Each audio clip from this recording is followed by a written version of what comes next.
नमस्कार मंडळी, good morning. बरेच दिवसानंतर ब्लॉग करतोय, कारण पण तसंच आहे हो. मित्र चाललोय आम्ही बाहेर पार्टी करायला. चला तर मग.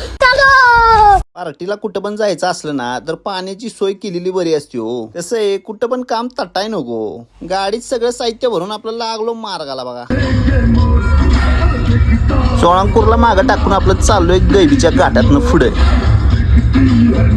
तर काय तुमच्या लक्षात आलंच असेल आपण चाललोय नक्की कुठे.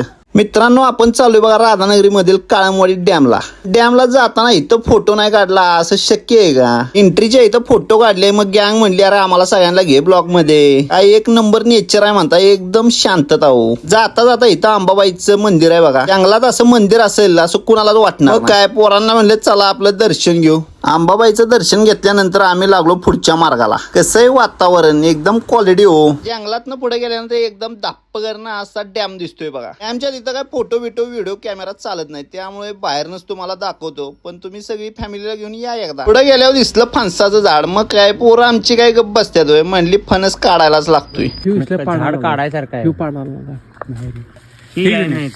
मला काय सांगितलं माहिती काय, येताना पैकी 2 फणस काढला आणि टाकलं गाडीच्या डिगीत. त्यानंतर आलो पुढे. हे बघा दरवाजे. ह्योच तो पॉइंट की जिथं प्रत्येक आठवड्याला एक तरी मरतेच बघा. पॉइंटची काय चुकी नाहीये हो. तुम्ही जाऊन मस्ती केल्यावर काय होणार. त्यामुळे इथं आता काय सोडत नाही ती. आपलं लांबनं फोटो काढले, बघितलं मन भरून, आणि चला म्हणलं पुढच्या ठिकाणी. तुम्हाला पण बघायचं असेल आम्ही पुढे काय केलं तर नक्की फॉलो करा.